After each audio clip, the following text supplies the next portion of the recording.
Hi.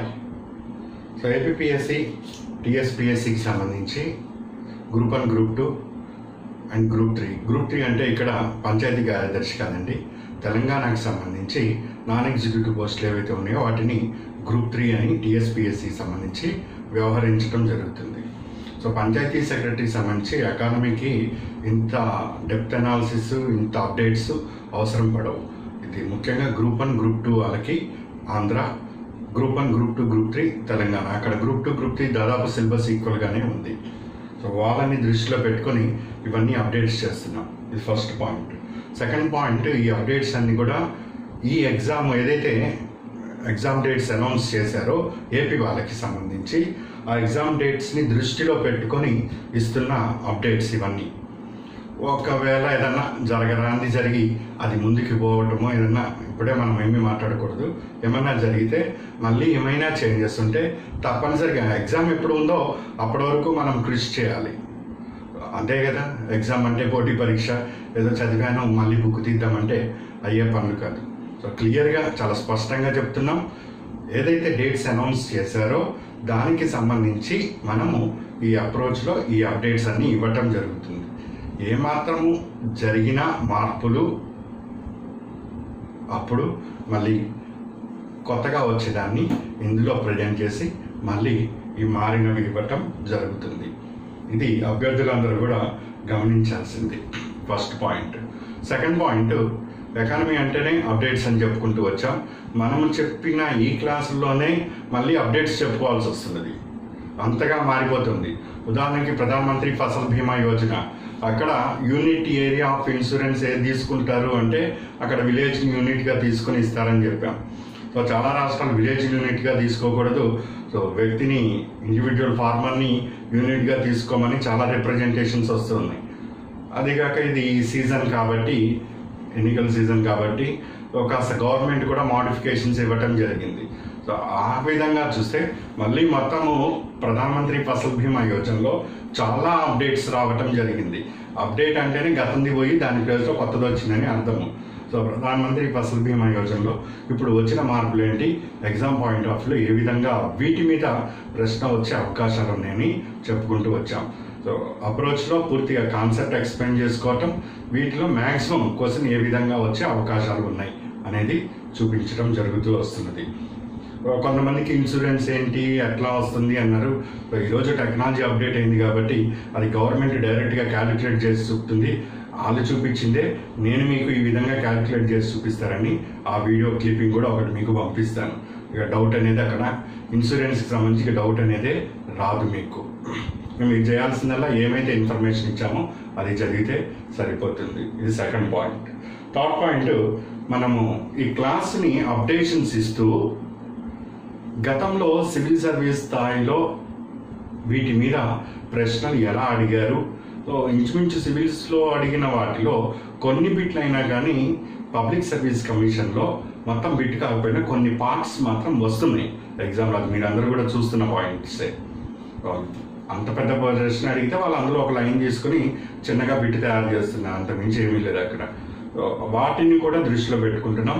సమయాన్ని బట్టి ఏపీఎస్సికి సంబంధించి వచ్చిన ఎకానమీ రిలేటెడ్ బిట్లు ఉన్నాయో అవి కూడా నేను డిస్కస్ చేస్తాను. లాస్ట్ టైం నేను చేసిన డిస్కషన్లో కొన్ని అంశాలు గతంలో సివిల్స్ రిలేటెడ్వి డిస్కస్ చేసాం. సీట్స్కి సంబంధించి ఒక పాయింట్ అక్కడ మనం మిస్ చేసాం. మిస్ చేయడం అంటే గతంలో అన్నీ ఎత్తుక్కుంటూ రావాలని చెప్పాం. ఈ గతంలో ఎప్పుడు ఈ point particular, for example irrigation మీద గతంలో ఎట్లాంటి బిట్ అడిగాడు, సీడ్ మీద ఎట్లాంటి బిట్ అడిగాడు, అవన్నీ వెతకడం అంటే అది సాధారణమైన పని కాదు. అవన్నీ వెతుకుతూ ఇలా ఇంకొక బిట్టు మనకు కనిపించడం జరిగింది. ఇది ఇక్కడ అయినా కానీ ఇంకా ఏమన్నా ఇట్లాంటివి మనకు ఈ పరిశోధనా క్రమంలో మీరు చేయగల పరిశోధన, అది నా బాధ్యత. ఎందుకంటే మీకు విలువైన సమయం, నా సమయం అంతా నేను మీకు కేటాయించాల్సింది. సో అందుకని నేను వెతికి ఆ రోజు ఆ టాపిక్ది ఒకవేళ మిస్ అయిన బిట్టు తర్వాత ఎప్పుడైనా కానీ తప్పనిసరిగా కవర్ అవుతుంది. ఆ విధంగానే నేను చేసుకుంటూ వస్తాను. ఒక్క నిమిషం, ఒక క్షణంలో అయ్యేది కాదు. ఇవన్నీ కూడా కొన్ని వందల వేల బిట్లలో వెతుక్కుంటూ రావాలి పేజెస్లో. సో లాస్ట్ క్లాస్లో సీడ్ రీప్లేస్మెంట్ రేషియో అని ఒకటి చెప్పానండి. సో ఫస్ట్ ఆ సీడ్ రీప్లేస్మెంట్ మీద ప్రశ్న ఏ విధంగా వచ్చింది, దాని ఆన్సర్ ఏంటో చూసిన తర్వాత అప్పుడు ప్రధానమంత్రి ఫసల్ బీమా యోజనలో కొత్తగా వచ్చిన మార్పులు ఏమిటి, గతంలో లేకుండా ఈసారి కొత్తగా వచ్చిన మార్పులు ఏంటి, దీని మీద ప్రశ్న ఎక్కడ ఉంటుందో ఒకటి చూద్దాం. దాని తర్వాత మిగిలిన అప్డేట్స్ని పరిశీలన చేద్దాం. సీడ్ రీప్లేస్మెంట్, సీడ్ మీద in the context of food and nutrition security of India enhancing the seed replacement rates of various crops help in achieving the food production targets of the future, full stop. But what are the constraints in its greater implementation? Seed replacement ratio. Seed replacement ratio అంటే నేను last క్లాస్లో వివరించాను. Seed replacement ratio ఏమని చెప్పాం? Total cropped area by total cropped area. మొత్తం 35 seeds తోటి ఎంత crop area అయింది, నాన్ 35 సీడ్స్ తోటి ఎంత క్రాప్ ఏరియా అయింది. మంచి విత్తనాలు అన్నది వ్యవసాయ దిగుమతులని 15 నుంచి 20% పెంచుతాయన్నది పరిశోధనలో తేలుతున్నది. ఇది వాస్తవం. విత్తనం కరెక్ట్గా ఉంటే మిగిలిన ఫలితాలన్నీ కూడా కరెక్ట్గా ఉంటుంది. విత్తనంలోనే లోపం ఉందంటే ఇక అది మొత్తం లోపంగానే వస్తుంది. సో మంచి విత్తనాలు ఎక్కువగాను వాడుతూ ఉంటే, సర్టిఫైడ్ అంటే సర్టిఫికేషన్ ఎప్పుడు ఇస్తావు, ప్రాపర్గా మంచి విత్తనం అయితేనే సర్టిఫై చేస్తాం. సో మంచి విత్తనాల సంఖ్య ఎక్కువగా పెరుగుతూ ఉంటే అప్పుడు దిగుమతి, వ్యవసాయ దిగుమతులు అనేది పెరుగుతూ వస్తాయి. సీడ్ రీప్లేస్మెంట్ రేషియో ఎప్పుడు ఎక్కువ నెంబర్ని చూపించగలుగుతుంది? నాన్ 35 సీడ్స్ తక్కువగా వాడాలి, 35 సీడ్స్ ఎక్కువగా వాడాలి. 200/100కి 100/200కి తేడా ఉన్నది. 0.5కి 2కి రెండిట్లో ఏది పెద్దదండి? 2 కదండి. సో సర్టిఫైడ్ సీడ్స్ని ఎక్కువగా వాడి నాన్ సర్టిఫైడ్ సీడ్స్ని తక్కువగా వాడుకోవాలి. అప్పుడు వ్యవసాయ దిగుమతులు పెరుగుతాయి అన్నది seed replacement ratio. So in the context of food and nutrition security, ఆహార భద్రత దానికి సంబంధించి seed replacement ratio for various crops help in achieving the food production targets of the future. నేను ఫ్యూచర్లో 272 మిలియన్ టన్నులు ఉత్పత్తి కావాలి అని నేను టార్గెట్ పెట్టుకున్నాను. సో అంత టార్గెట్కి వెళ్ళాలి అంటే సో మంచి విత్తనాలు వాడటం వల్ల నేను చేరుకోగలుగుతాను, అంతే కదా. అదే ఇక్కడ వాళ్ళు ఇవ్వటం జరిగింది. మళ్ళీ ఒకసారి వినండి. In the context of food and nutrition security of India enhancing the seed replacement ratios of various crops help in achieving the food production targets of the future అయిపోయింది. బట్ కానీ what are the major constraints అంటే ఇబ్బందులు for wider implementation, ఎందుకు మనం దీన్ని సరిగా implement చేసుకోలేకపోతున్నాం? దానికి వాళ్ళు ఇచ్చిన జవాబులు చూడండి. There is no national seed policy, first one. Second, there is no participation of private sector seed companies. Third point, there is a demand and supply gap regarding quality seeds. So ఈ మూడిట్లో ఏది correct ఏది కాదో కరెక్ట్గా మనం చెప్పాలి. There is no national seed policy అంటే నేను మీకు సీడ్స్ చెప్తూ దానికి సంబంధించి సీడ్ కార్పొరేషన్ ఇవన్నీ కూడా ఒకసారి బ్రీఫ్ బ్రషప్ లాగా ఉంటాయని క్లియర్గా ఇచ్చాను. సో సీడ్ పాలసీ ఉంది, 2002లో అప్పుడు చేశారని చెప్పాము. దెర్ ఈజ్ నో ప్రైవేట్ అంటే there is no seed policy అనేది తప్పు స్టేట్మెంట్ కాదు, అంటే ఆన్సర్లో ఉండదు అది. There is no participation of private sector, ఇది కూడా తప్పు. మహికో సీడ్స్ అని అవి ఇవి చాలా కనిపిస్తున్నాయి మార్కెట్లో. సో స్టేట్మెంట్ 2 కూడా correct. So there is demand and supply gap regarding quality seeds.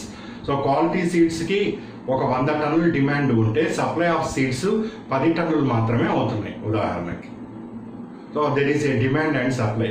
విత్తనాలకి ఎంతమంది లైన్లో నిలవబడతారండి పాపం రైతులు, చూస్తూనే ఉంటాం కదా, వాళ్ళ మీద లాఠీ చార్జీలు జరగటం ఇవన్నీ కూడా. ఎరువులు ఇస్తామన్నా లైన్లో నిలవబడాలి, విత్తనాలు పంపిణీ చేస్తున్నామన్నా లైన్లో పడాలి. ఎందుకు ఏర్పడుతుంది ఈ line? So there is a big difference between demand and supply, gap బాగా ఉన్నది. సో విత్తనాలు ఎక్కువ కావాలని కోరుకుంటున్నారు, అన్నీ ఉత్పత్తి చేయలేకపోతున్నాం, అదే అసమర్థత అంతే. సో ఉన్న స్టేట్మెంట్లో 3 ఓన్లీ కరెక్ట్. సో ఇక్కడ కోడ్ ఇచ్చాడు. 1 and 2 కరెక్టా, 3 ఓన్లీ కరెక్టా, 2 and 3 కరెక్టా, నన్ ఆఫ్ ది అబోవ్ కరెక్టా? ఆన్సర్ ఏమవుతుంది? 3 only correct.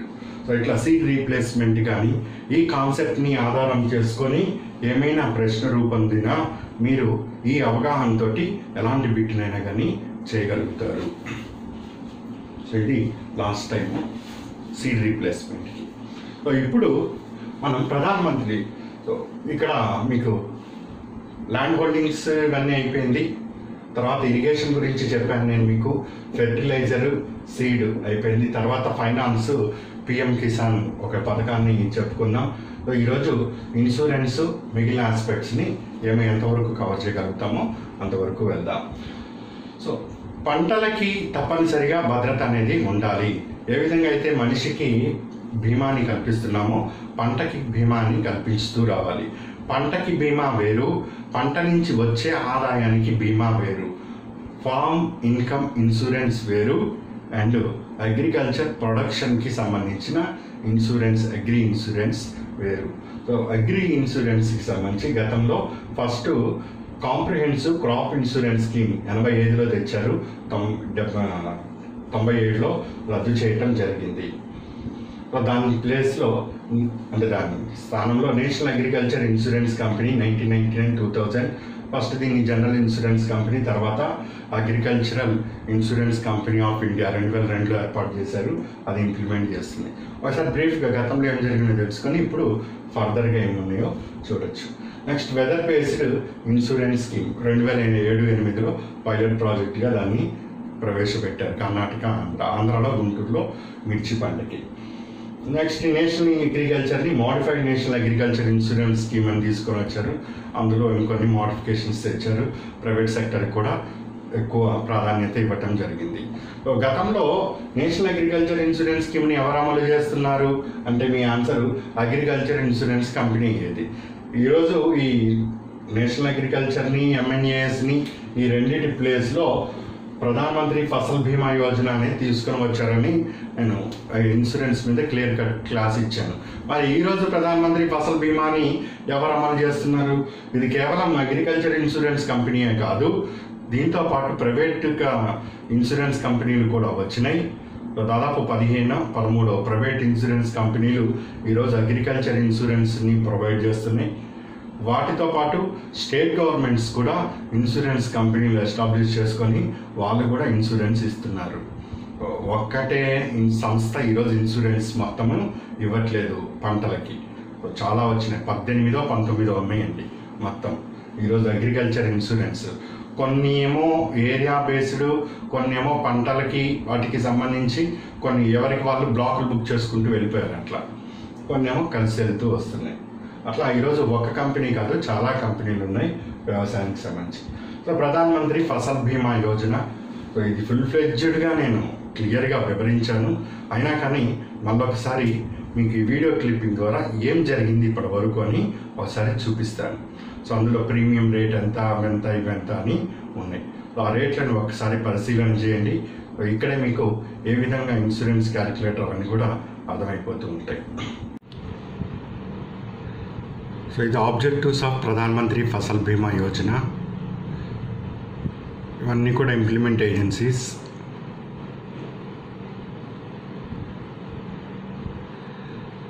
So state level coordinating committee on crop insurance వాళ్ళు మెయింటైన్ చేస్తారు. సో ఇక్కడ యూనిట్ ఆఫ్ ఇన్సూరెన్స్ చూడండి, ఇక్కడ కరెంట్ అఫైర్స్లో చేంజ్ వచ్చింది. So the scheme shall be implemented on area approach basis, that means defined areas for each notified crop for wide disparate calamities, with the assumption that all the insured farmers in a insurance unit of insurance to be defined as notified area for a crop.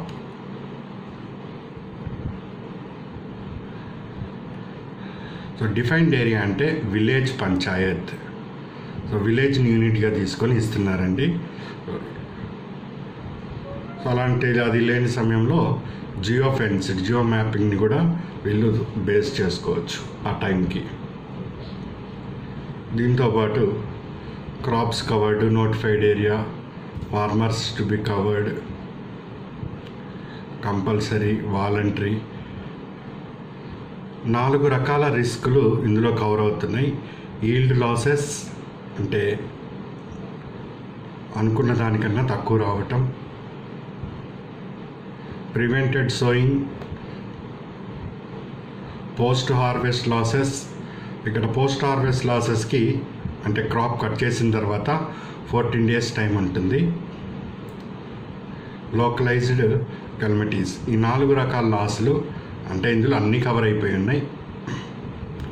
Cover కాని అంశాలు యుద్ధాల వలన కానీ, nuclear రిస్కుల వలన కానీ, దొంగలు పడటం, ఇట్లాంటివన్నీ.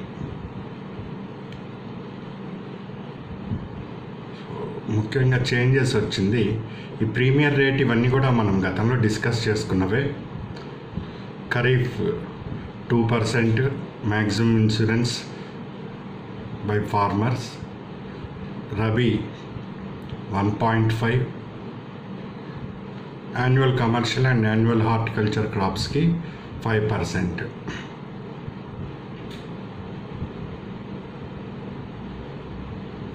సబ్సిడీ అది. సో రిమైనింగ్ అమౌంట్ని సెంట్రల్ స్టేట్ గవర్నమెంట్స్ 50-50 పంచుకొని ఇవ్వటం జరుగుతుంది.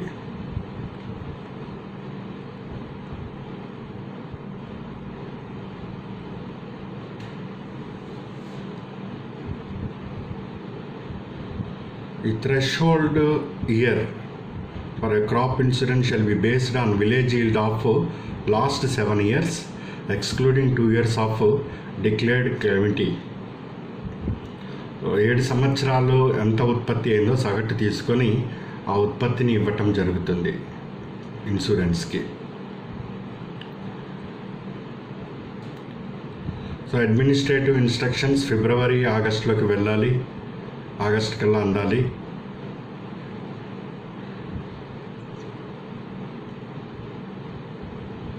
Cut off date for recipient of proposals for farmers, loanee and నాన్ లోనీ వాళ్ళకి 31st July and 31st December.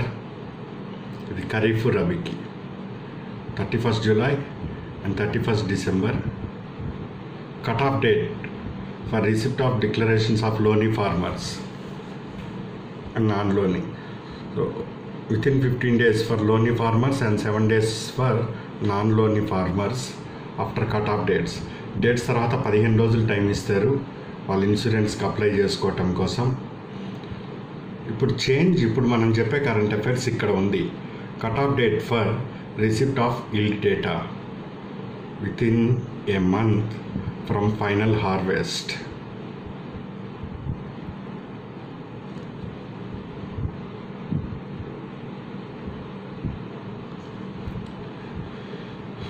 So remaining అంతా మనం ఆల్రెడీ క్లాస్లో ఇవ్వటం జరిగింది. అంటే బేసిక్స్ ఇందులో ఏమేమి ఉన్నాయో అవి చదవటం. సో ఇది ప్రధానమంత్రి ఫసల్ బీమా యోజన అన్నది national agriculture insurance scheme and modified national agriculture insurance scheme ప్లేస్లో వచ్చింది కాబట్టి సర్వీస్ ట్యాక్స్ లేదు దీనికి. ఇది కూడా important బిట్టే.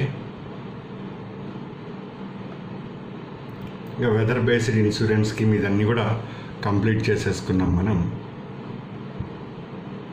Revised premium and unified package insurance scheme ఇది కూడా పైలట్ బేస్డ్ మీద స్టార్ట్ అయిందని చెప్పాము మనము. ఇది కంప్లీట్ అయిపోతుంది. ఇప్పుడు చాలామంది అసలు క్యాలిక్యులేషన్ ఎట్లా అనేది ఒక డౌట్ ఉంది. అది కూడా నేను క్లియర్గా ఎక్స్ప్లెయిన్ చేస్తాను. సో ఇది ప్రధానమంత్రి ఫసల్ బీమా యోజన అండి. సో ఫర్ ఎగ్జాంపుల్కి క్యాలిక్యులేటర్ ఎలా క్యాలిక్యులేట్ చేస్తామనేది. So insurance premium. So select ఖరీఫా, రబియా సెలెక్ట్ చేసుకున్నాను. ఇయర్ ఉదాహరణకి చెప్తున్నాను 2018. స్కీమ్ ప్రధానమంత్రి ఫసల్ బీమా యోజన, అది weather based crop insurance scheme. ఈ రెండిట్లో ఏం చేసుకున్నాం సెలెక్షన్. సో ప్రధానమంత్రి ఫసల్ బీమా యోజన. సెలెక్ట్ స్టేట్స్ ఉన్నాయి ఇక్కడ. సో ఆంధ్రప్రదేశ్. డిస్టిక్ ఏదైనా ఉదాహరణ తీసుకుందాం, అనంతపూర్. క్రాప్ చిల్లీ, కాటన్ ఇవన్నీ కూడా ఈ ప్రధానమంత్రి ఫసల్ బీమా యోజన అన్నది అప్లై అవుతాయి వీటికి. ఉదాహరణకి ఈ సన్ఫ్లవర్ది తీసుకుందాం. ఈ క్రాప్ని ఏరియా ఎంత ఉన్నది అని అడుగుతున్నాడు. ఎగ్జాంపుల్కి ఒక 2 hectares, ఇన్ని హెక్టార్స్లో చెప్పాలి, 2 hectares ల్యాండ్ ఉంది. సో నేను ఎంత ఇన్సూరెన్స్ కట్టాలి, ఎంత గవర్నమెంట్ కడుతుంది? ఇప్పుడు ఇక్కడ క్యాలిక్యులేట్, రీసెట్ అండ్ క్యాలిక్యులేట్ అని ఉన్నది. క్యాలిక్యులేట్ క్లిక్ చేస్తే ఇగో హెచ్డిఎఫ్స్, ఈ జనరల్ ఇన్సూరెన్స్ వాళ్ళు, సో నా 2 ఎకరాల పొలానికి ఈ సన్ఫ్లవర్ ఆయిల్కి మొత్తం ఎంత ఇన్సూరెన్స్ అయిందంటే 35,000 రూపాయలు ఇన్సూరెన్స్ అయింది. కట్ ఆఫ్ డేట్ ఇక్కడ ఇవ్వటం జరిగింది. సో ఫార్మర్ ఎంత పే చేయాలి అంటే 1,400 రూపాయలు పే చేయాలి. So premium paid by the government ఎంతండి? 9,100. సో రైతు 1,400 కడతాడు, గవర్నమెంట్, సెంట్రల్ గవర్నమెంట్ ఇంత, స్టేట్ గవర్నమెంట్ ఇంత. ఇది 35,000 అన్నది పర్ హెక్టార్ అండి. ఇప్పుడు నేను 2 హెక్టార్లకు ఇన్సూరెన్స్ చేయించుకున్నాను ఈ పంట కాబట్టి మొత్తం నాకు డబ్బు 70,000 రూపాయలు ఇన్సూరెన్స్ అయింది. నా మొత్తం పొలము, ఆ పొలంలో నేను వేసిన పంటకి. ఇట్లా క్యాలిక్యులేట్ చేస్తారు.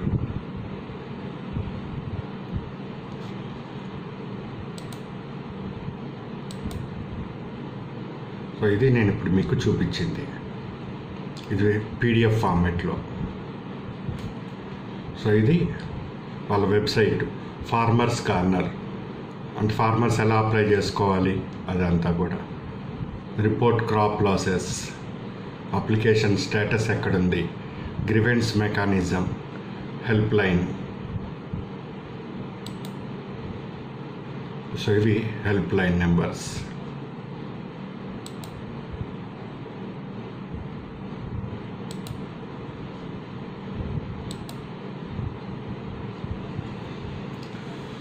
సో ఇట్లా దీన్ని స్టడీ చేయాలండి.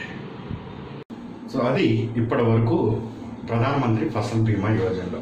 మరి ఇప్పుడు ఏమేమి కట్ ఆఫ్లు ఇవన్నీ ఏం మార్పులు తెచ్చారో చూద్దాం. ఇన్సూరెన్స్ కంపెనీలు ఉన్నాయి. ఇన్సూరెన్స్ కంపెనీలు అంటేనే తెలుసు కదా, వాళ్ళు డబ్బులు నీ దగ్గర తీసుకోవాల్సినంతసేపు తీసుకుంటారు, కానీ తిరిగి చెల్లించాల్సిన సమయం వచ్చేసరికల్లా ఇప్పుడు అది కావాలి ఇది కావాలని బాగా రైతుల్ని ఏడ్పించడం జరుగుతుంది. అందుకని ఏం మార్పు తెచ్చారు గైడ్లైన్స్లో, తప్పనిసరిగా 2 నెలలు దాటి ఇన్సూరెన్స్ కంపెనీలు బీమాని రైతులకి ఇవ్వకపోతే ఆ మొత్తము మీద 12% వడ్డీని కలిపి ఇవ్వాలి. మొత్తం 100 రూపాయలు ఇవ్వాలనుకోండి, ఆ 100కి 12% వడ్డీని కలిపి ఎన్ని నెలలు? 2 నెలల్లో వడ్డీని కలిపి 112 రూపీస్, 112 రూపీస్ని రైతుకి ఇవ్వాలి. గతంలో లేదు, అయిపోయిందా, ఇన్సూరెన్స్ క్లెయిమ్ చేశాడా, చూద్దాంలే, పోతుందిలే, అట్లా ఇవ్వకుండా